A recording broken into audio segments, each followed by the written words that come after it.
ध्यान रहे, मैया वाछड़ की ननद ने अपने पिता से चुगली की। क्यों? इसलिए कि महाराज जेवर राव घर पर नहीं है, और सोचने लगी जब हमारे भाई घर पर नहीं है तो राजा पिताजी हैं। तो जब राजा पिताजी हैं और हमारे भाई लौटा वापस या न लौटा, तो यहाँ का राज्य जो है, जब तक हमारे पिता राजा है तब तक मैं राजकुमारी हूं। ये राजाओं में राजनीति हुआ करती थी। लेकिन मेरी भाभी के जब पुत्र पैदा हो जाएगा तो वो यहाँ का राजा हो जाएगा, और जब राजा हो जाएगा तो भाभी राजमाता हो जाएगी, और जब भाभी राजमाता हो जाएगी तो फिर हम जो राजकुमारी हैं वो हमारा पद चला जाएगा, क्योंकि हम बुआ हैं। नंद झबिल्ले ने अपने पिता से चुगली की है, पिताजी मेरा भाई घर पर नहीं है, भाभी गर्भवती है, रही जोगिन के संग जोग ले आई। ये जोगियों के साथ रहकर इन्होंने चौहान वंश का नाम मिटाया। राजा ने अपनी बहू को बुलवाया, बताया नहीं कि कारण क्या है, केवल एक बात कही कि तेरे मायके से बुलावा आयो है। रथ सजवा दिया, मां को मैया वाछड़ को बिठा दिया। और एक बात बता दूं, एक वो भी था जमाना, एक ये भी है जमाना। एक वो जमाना था जब बेटी अगर ससुराल से मायके जाती थी तो घर का देवर हो, चाहे पति हो या मायके से भाई हो, बेटी के साथ में एक पुरुष का होना आवश्यक हुआ करता था। और बेटी मायके में बगैर बुलाए अगर पहुंच जाती थी तो पिता और भैया और मां और भाभी सम्मान नहीं करते थे उस बेटी का। पुराने बुजुर्ग कह दिया करते थे कि बेटी ससुराल तो जा रही हो लेकिन चिट्ठी ना आ जावे, कोई हमें तुम्हारी शिकायत न मिल जावे। ये पहले सास और ससुर, मां और पिता का ये उपदेश हुआ करता था, ये शिक्षा होती थी, ये संस्कार होता था। और आज जब विदा करते हैं बेटी को तो फोन देते हैं, बोले ले जाओ। मां कहती है बेटी अगर सास कुछ कहे ना तो केवल फोन कर देना, पूरा बाजना चला आएगा।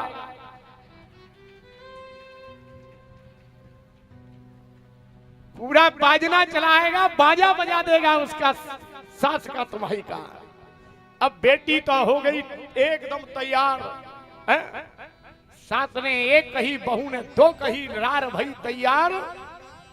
खट जो है मायके चली आई, तुरंत कोर्ट में पहुंची, हाल मुकदमा दायर कर दिया, मामला तलाक तक पहुंच गया, बेटी का जीवन बर्बाद हो गया। मां ही बच्चे का निर्माण करने वाली है तो मां ही ईश्वर है। माता निर्माता भवती। मां अगर चाहे तो बेटी के जीवन को बना सकती है, मां यदि चाहे तो बेटी के जीवन को बर्बाद कर सकती है। मैया वाछड़ अपने मायके में पहुंची, पिता ने बात नहीं की, भैया ने बात नहीं की। मां ने पूछा बेटी बात बताओ सच क्या है? मैया वाछड़ ने कहा मुझ पर झूठो दोष लगा दियो है। मैंने से गोरखनाथ नाथ बगिया में मैंने गोरखनाथ की सेवा की है, 12 वर्षों तक महायोगी गोरखनाथ को मनायो है, झूठा दोष लगायो है। मेरी ननद ने मुझे महलों से निकलवाया। मां मां होती है। संध्या को राजा गढ़पाल जब आए, बिठा लो, सारी बात बताई है। राजा कहने लगे हैं महारानी हम इस राज्य के राजा हैं, मेरा नैतिक धर्म है, मुझे अपनी बेटी पर तो भरोसा है और उससे ज्यादा भरोसा है तो महायोगी गोरखनाथ पर भरोसा है। लेकिन सच कहूं, ये जमाना, ये समाज वो काजल की कायली है जो मानव को जीवन जीने नहीं देगी। लोग कहेंगे अपनी बेटी की बात थी इसलिए घर में सुरक्षित बैठा लिया, राजा को कौन कहेगा। इसलिए बेटी, मैं सुबह अंधे कुएं के ऊपर एक कच्चे सूत की चारपाई बनवाती हूं और तू उस चारपाई पर गुरु के नाम को लेकर बैठ जाना।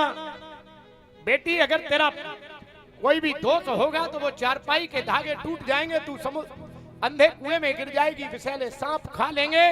मुझे दोष नहीं होगा, मुझे कतई गम नहीं होगा, क्योंकि जिसकी बेटी पर कलंक लगा हो उस पिता को मर जाना चाहिए या बेटी को मर जाना चाहिए। इसलिए अगर तेरे ऊपर कोई आंच नहीं है, कोई दोष नहीं है, तो कच्चा सूत की चारपाई लोहे की जंजीरें होंगी।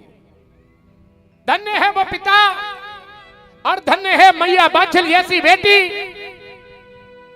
अपने पिता की बात को सुनकर बेटी ने कह दिया, पिता मैं परीक्षा देने को तैयार हूं। कच्चे सूत की चारपाई बिनवाई गई। नगरी के लोगों ने कौतुक बस होकर समूचे नगर में ढिढोरा पिटका गया। आज महारानी राजकुमारी बाछल कच्चे सूत पर चारपाई पर बैठने जा रही है। नगरी के लोगों ने मैया के आचरण पर कतई शंका नहीं है।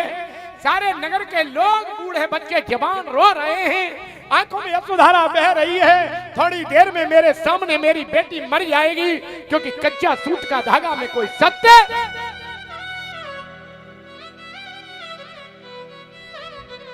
अंधे कुएं के ऊपर मैया बाछल को बिठाला।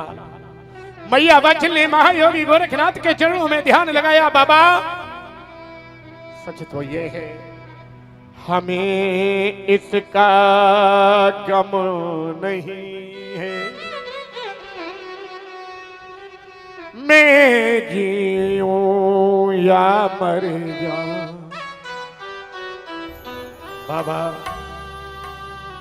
मरते ही मेरे बाबा तेरा नाम तो मिट जाए। मैं मर गई ना तो दोष तेरे ऊपर आएगा, और मैं मरने से नहीं डरती, केवल इसलिए डरती हूं कि दोष मेरे गुरु पर आने वाला है, इसलिए मैं जिंदा रहना चाहती हूं।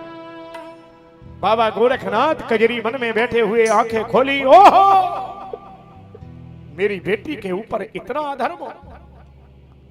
आज प्यारे मैया बाछल ने योगी गोरखनाथ का नाम जैसे ही लेकर कदम को बढ़ाया और जैसे ही कच्चे सूत की चारपाई पर पैर रखा, नगरी के लोगों ने आंखें बंद कर ली और धम्म की आवाज का कानों में सुनने के लिए आतुर होने लगे।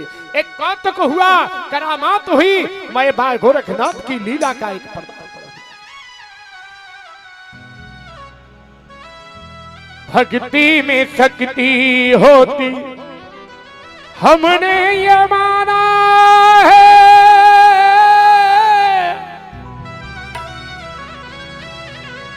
मैया का नसीबा अभी फूटा नहीं है। पलके का एक धागा टूटा नहीं है, पलके का एक धागा टूटा नहीं। हो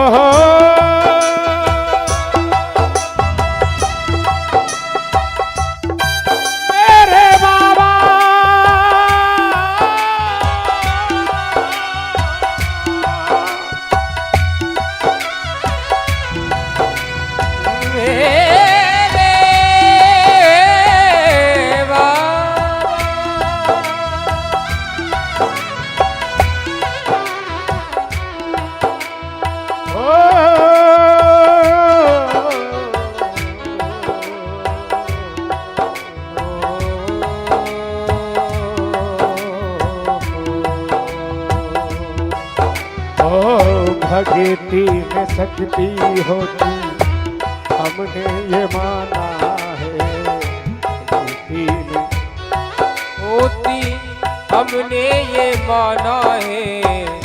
मैया का नसीबा अभी टूटा नहीं है, पलके का एक धागा टूटा नहीं है, पलके का एक धागा टूटा नहीं। जय हो मैया। तुम्हारी नजर जो खपा हो गई